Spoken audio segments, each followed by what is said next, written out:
সামনে যে প্রিয়াস, এই গাড়িটা আমার খুব পছন্দ। মানে আমার পছন্দের তালিকায় বেশ কয়েকটা গাড়ি আছে, তার মধ্যে এইটাও একটা।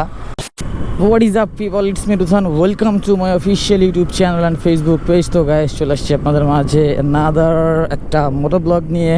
আজকের ভিডিওটা হুট করে করতেছি বিকজ ঢাকা সিটিতে এই 3 দিন পরে আজকে একটু রোদের দেখা পাওয়া গেছে। তবে আবহাওয়া অধিদপ্তরের ইনফরমেশন অনুযায়ী আজকেও নাকি বৃষ্টি হওয়ার সম্ভাবনা আছে। জানি না কখন হয়, কোন সময় আবার নেমে পড়ে। তবে বৃষ্টিটা এই 3 দিন যাবৎ টানা ননস্টপ বৃষ্টিতে বেশ ভালোই একটা ব্যাপার দিয়ে গেছে। মাঝখানে ঝড় হইল, ঝড় শক্তি, সমুদ্র উপকূলীয় অঞ্চলে বেশ ক্ষয়ক্ষতি হয়েছে যতটুকু নিউজ টিউজ দেখলাম। তো এখন যাইতেছি গুলশান। এই হইতেছে অবস্থা রোডের, সবই ঠিকঠাক আছে, তবে জ্যামের পরিমাণটা একটু বেশি। এইখান থেকে একটু সামনে গেলেই জ্যাম শুরু হয়ে যাবে। ওই যে দেখা যাইতেছে জ্যাম, প্রচুর পরিমাণে রাস্তায় গাড়ি চলতেছে, বিশেষ করে বাইকার অনেক। আর প্রত্যেকটা বাইকার একজন আর একজনের থেকে বেশি ব্যস্ত। তো এই যে আমি এদিক দিয়ে আসছি, এই ভাইয়াটা আমার সামনেই ছিল, এইখানেও সেম। তো আসলে সে লেট করলো না, আমিও লেট করলাম না, মানে দুজনেই দুই রাস্তা ব্যবহার করলো, একই টাইমে আসছি। বের হয়ে যাই, আপনার সিগন্যাল দিতে দিতে আমি যদি বের হয়ে যাইতে পারি কোনো ক্ষতি তো নাই। জ্যাম শুরু হয়ে গেছে, এই হইতেছে অবস্থা। এরকম ধাক্কাইতে ধাক্কাইতে আমার যাইতে হবে গুলশান 2 পর্যন্ত, বিকজ এই অফিস আওয়ারে এরকমই হয় রাস্তার পরিস্থিতি। আর এইখানে পুরো বাগান হয়ে গেছে। আগে কেমন নিট অ্যান্ড ক্লিন ছিল, এই বৃষ্টি হওয়াতে মানে বন টন তৈরি হয়ে মানে বিশাল একটা বাগান হয়ে গেছে। কি সুন্দর পোস্ট নিয়ে ছবি তুলতেছে, অস্থির। এই যে দেশের যে একটা বিশাল অরাজকতা সৃষ্টি হয়েছে, মানে এখন কেউ কারো লাইফের সিকিউরিটি দিতে পারতেছে না, কারণ এদিকে খুন ওদিকে খুন, এই অবস্থা। মানে একটা জায়গা থেকে আরেকটা জায়গা মুভমেন্ট করতে গেলেও নিজের অনেক আসলে মানে অনেক চিন্তা ভাবনার পরে যাইতে হইতেছে। একটা জায়গা ট্যুরে যাইতে গেলেও এখন চিন্তা ভাবনা করতে হইতেছে যে আসলে এই ট্যুরটা আমার জন্য সেফ হবে কি না, ঠিকঠাক মতো আমি এই ট্যুর থেকে রিটার্ন বাসায় ফিরতে পারবো কি না। মানে এই বিষয়গুলো চিন্তায় ফেলে দিছে আমাদের সবাইকে। কারণ এখন দেশের পরিস্থিতি মোটেও ভালো না, কারণ দেশের প্রশাসনের এখন আগের মতো পাওয়ার নেই।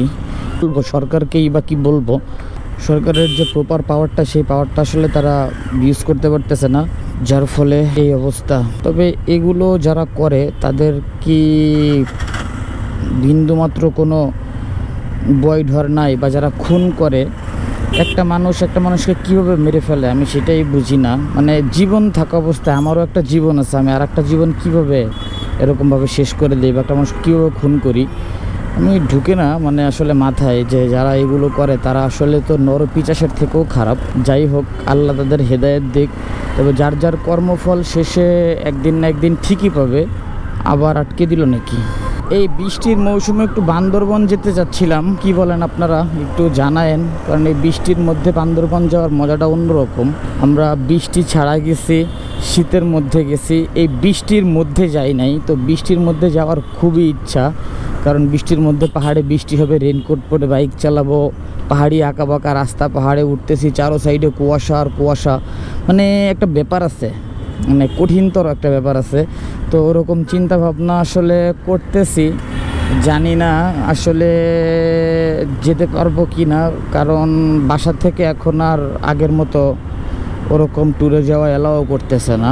মানে অনেক প্যারা দেয় বাসা থেকে এখন ট্যুরে যাওয়ার নাম নিলে। তো যাই হোক, দেখি তাও সম্ভব হয় কি না। তবে নিকলি যাচ্ছি আমরা, মানে আর কিছুদিন পরে আমরা নিকলি যাব, কারণ নিকলিতেও পানি উঠছে। আর নিকলি এমন একটা প্লেস যে নিকলিতে প্রত্যেক বছর মানে এভরি ইয়ার একবার করে যাওয়া যায়। তো এবার নিকলিতে গিয়ে আমরা 2 দিন থাকবো সম্ভবত। গুলশান সিগন্যালে চলে আসলাম, দেখি সিগন্যালটা ক্রস করার পরে কি অবস্থা হয়।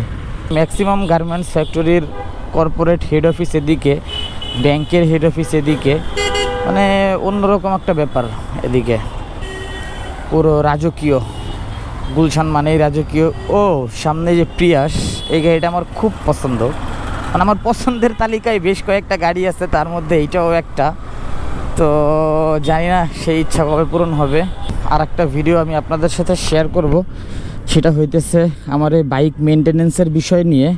আমি কত কিলোমিটার পর পর মোবিল চেঞ্জ করি, ইভেন আমি কত কিলোমিটার পর পর বাইক সার্ভিস দেই, আমার বাইক আমি কীরকম যত্নে রাখি। তো এই সব কিছু নিয়ে আর একটা ভিডিও আমি বানাবো। তো খুব সুন সেই ভিডিওটা বানাই দিব, কারণ আমার এই বাইকটা এই পর্যন্ত অলমোস্ট এই যে 73,001 কিলোমিটার চলছে, মানে 73,001 কিলোমিটার এই পর্যন্ত চললো। তো এখন পর্যন্ত আমার বাইকের ইঞ্জিনে মানে কোনো হাত দেওয়া হয় নাই, যেটাকে বলা হয়।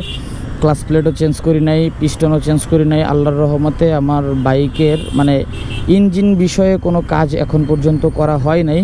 তো এই দিক থেকে আমি খুবই লাকি। তো আমার বাইক যে সার্ভিস করে সোলাইমান, ওরাও খুব লাকি, ওরাও খুব হতাশ যে এখন পর্যন্ত এই বাইক এখনও স্ট্রং কীভাবে। তো যাই হোক, আমি সব কিছু আপনাদের সাথে শেয়ার করব।